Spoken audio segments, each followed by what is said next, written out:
This single statistic may decide the fate of the Boston Celtics season. In the Celtics' 3 wins this series, they've averaged 20 made three-pointers a game and shot 41.7% from deep. Since Joe Mazzulla took over as head coach, they're 17-1 in playoff settings when they shoot 40% from 3, and only 19-9 when they shoot below that. Not only have the Celtics not shot 40% in their losses to Philly, every single one of their losses has come by them shooting under 30% from 3. So how the Celtics shoot it from 3 is going to single-handedly dictate the ending of this series. It was bad enough last season losing in the conference semis to a Knicks team that had no business beating the defending champion Celtics, but this season, although no one expected them to make any noise coming in, over the course of the season, the Celtics had re-established themselves as legitimate contenders and now as the favorites to make it out of the East coming into the postseason. So letting this series go to 7 against Philly does absolutely not align with that image. And this is just a horrific showing for the Celtics if they get eliminated in round 1 after everything that they have done this season to really re-cement themselves as one of the premier teams in the league. Compared to the Celtics teams of the past few seasons, this is still absolutely the weakest iteration, but this is also the weakest the East has looked in the past few seasons, so the Celtics should still have a very good chance of making it out of the finals. They obviously lost guys like Holiday, Porzingis, Horford, and Kornet in the offseason, but they did fill the roles pretty decently during the regular season, so getting eliminated in round 1 would be a massive disappointment for the Celtics. While the consensus coming into this season may have been that for the Celtics to make it to a Game 7 in a round 1 series would be a success after how their season was expected to go, as the season wore on, we obviously know that that is not where the expectation now lies for this Celtics team. The expectation is at least making it back to the conference finals, despite all the pieces they lost from their team from last season. Anything less would be a disappointment. Obviously, Boston has some of the highest expectations of any fan base in the sport, and if the Celtics are not able to come anywhere close to matching that in back-to-back seasons, there is going to be trouble for the Celtics.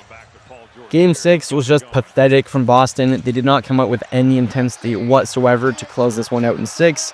They let Philly dictate the terms of the game and paid the price for it with a second consecutive beatdown. They're now in a do-or-die situation, which again is absolutely not where a team with title aspirations should be finding themselves. So they need to find some answers or they won't be going anywhere in these playoffs, even if they survive round 1. The Celtics straight up do not have an answer for Embiid, and that has been the difference these past 2 games.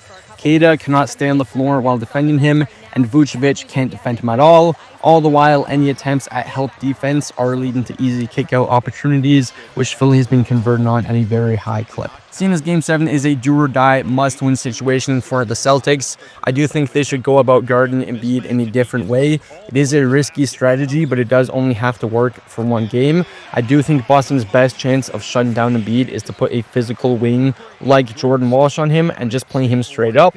If the Celtics get beat by Embiid operating in the paint and post-up situations, so be it, but they cannot allow him to so easily get the guys around him going as well, and it is an adjustment that only needs to work for a single game, and obviously Embiid has not had a single significant playoff run in his career, so as the Celtics, I would like the odds of him folding under the pressure of being the make or break of Philly's offense. The biggest story of this game is the three-point shooting, as it has been all series long when Boston's lost. They couldn't find it from deep at all and had another horrific scoring quarter. They did overshadow 3 otherwise decent enough quarters, and that ultimately put them out of it. Last game, it was 11 points in the 4th quarter. This game, it was 14 points in the 3rd, which isn't much better, and they simply cannot afford to have a quarter where their offense stagnates to that extent if they want to avoid blowing a 3-1 series lead for the first time in franchise history.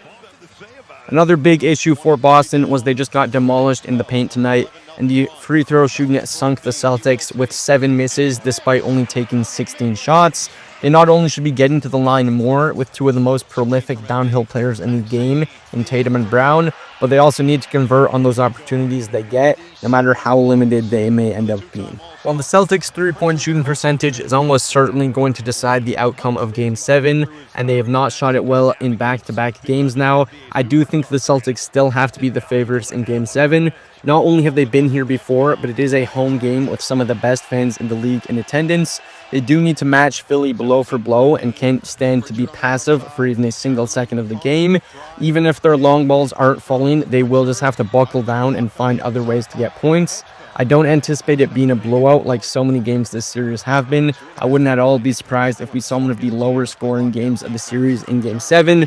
But even with all the roster turnover from their championship season, the Celtics have retained the most key parts of that core. The guys that were only added to their rotation this season are all high energy guys capable of playing 3-and-D ball at a high level. If the Celtics shoot it from 3 at a high clip, not much else should matter, but if they can't find their range again, it will come down to slowing Embiid down, as he really is the offensive engine for the Sixers. Either way, I think the Celtics can get it done. I do trust in their ability to pull through when they need to. Jason Tatum and Jaylen Brown simply are not first-round exits.